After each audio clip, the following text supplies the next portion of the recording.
আসসালামু আলাইকুম ওয়া রাহমাতুল্লাহ। قال رسول الله صلى الله عليه وسلم من رأى منكرا فليغير بيده فإن لم يستطع فبلسانه فإن لم يستطع فبقلبه وهو أضعف الإيمان। সম্মানিত তাওহীদি জনতা, আজকে এই বিক্ষোভ সমাবেশে যে কারণে আমরা একত্রিত হয়েছি সেই ইতিহাস আমি আসার আগে হয়তোবা বলা হয়েছে কিনা জানি না।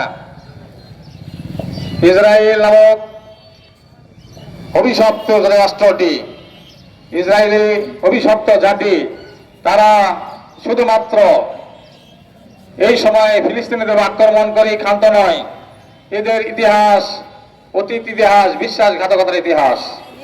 এটা আমরা যারা ইতিহাস জানি, ইসলামের ইতিহাস যারা পড়ি, তারা খুব ভালো করেই জানে। বিশেষ করে কোরআন শরীফের প্রথম পারায় প্রায় অর্ধেকেরও বেশি জায়গা জুড়ে এই ইসরায়েলের কথা আল্লাহ তাআলা আলোচনা করেছেন, বিশ্বাসঘাতকতার কথা আলোচনা করেছেন। এই ইসরায়েল জাতি আজকে আমরা এখানে কেন সংক্ষুব্ধ হয়েছি, কারণ দীর্ঘদিন থেকে ইসরায়েল জাতি মুসলমানদের উপরে নির্যাতন চালাচ্ছে।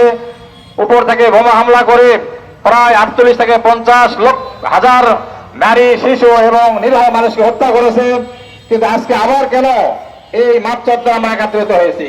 এর কারণ হলো পৃথিবীর যে কোনো মানুষ, যে কোনো ধর্মের সে হোক না কেন নাস্তিক, কিন্তু চুক্তি ভঙ্গ করাকে বিশাল একটা অপরাধ পাপ মনে করে।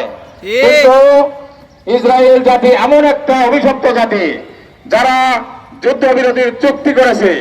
সে চুক্তি করার পরে মুসলমান যারা গাজায় ছিল, গাজার মুসলমানরা তাদের অত্যাচারে নিষ্পেষিত হয়ে বিভিন্ন জায়গায় ছড়িয়ে ছিটে চলে গিয়েছিল। যখন যুদ্ধবিরতি চুক্তি হলো, তখন তারা আবার ফিরে আসলো তাদের নিজ বাসভবনে।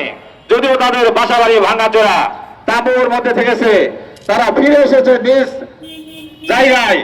সেই সময় চুক্তি ভঙ্গ করে হঠাৎ করে কয়েকদিন বলবে রাত 2:30 2টার দিকে গভীর রাত্রে বিমান হামলা করে প্রায় 400 ফিলিস্তিনি নিরীহ মানুষকে হত্যা করেছে। এই কারণে আজকে আমার মনে হয়, এই কারণে আজকের এই বিক্ষোভ। নতুন করে চুক্তি ভঙ্গ করে রাতের বেলা আক্রমণ, এটা কোনো জাতি করতে পারে, কোনো মানুষ করতে পারে? যাদের মধ্যে মানবতা আছে তারা কি কাজ করতে পারে? কোন ধর্মের লোক এরা করতে পারে না।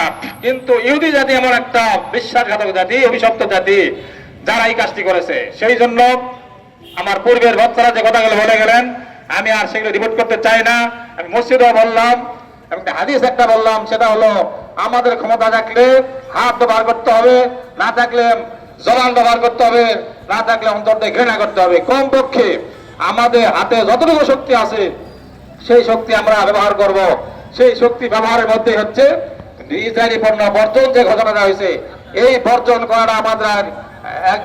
করা আমাদের অপরিহার্য হয়ে দাঁড়িয়েছে। সাথে সাথে আমরা শুধুমাত্র এখানে কিছু লোক দাঁড়িয়ে আমরা বিক্ষোভ করলাম, এটাই শেষ না। আল্লাহর ক্যামেরায় আমাদের ছবি উঠে যাবে কিয়ামতের ময়দানে। অন্ততপক্ষে আল্লাহর কাছে জবাব দিতে পারবো যে আমরা ফিলিস্তিনি ভাই বোনদের জন্য আল্লাহ আমাদের যতটুকু ক্ষমতা ছিল সেই ক্ষমতা ব্যবহার করে আমরা মহদেবপুরে আমরা একটা বিক্ষোভ করেছি, বিক্ষোভ মিছিল করেছি। আল্লাহ তাআলার কাছে জবাব দিতে পারি, সেই কারণে আজকে আমি এখানে দাঁড়িয়েছি।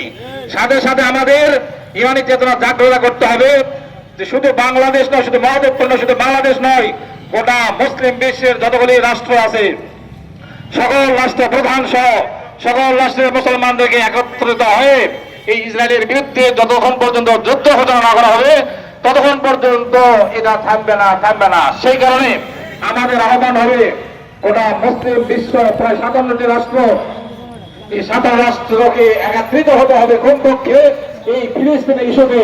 আল্লাহ রাব্বুল আলামিন সকল রাষ্ট্রের সরকারদেরকে, জনগণ এই ফিলিস্তিনিদের ব্যাপারে এক ইস্যুতে একত্রিত হওয়ার সকলকে তৌফিক দান করুন।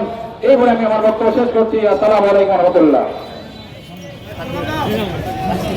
নারে তাকবীর, নারে তাকবীর, আল্লাহু আকবার, নারে তাকবীর, আল্লাহু আকবার, নারে তাকবীর, নারে তাকবীর, আল্লাহু আকবার। আমরা সবাই রাসূল সেনা ভয় করি না, ভয় করি না বুলেট বোমা। আমরা সবাই রাসূল সেনা ভয় করি না বুলেট বোমা। আমরা সবাই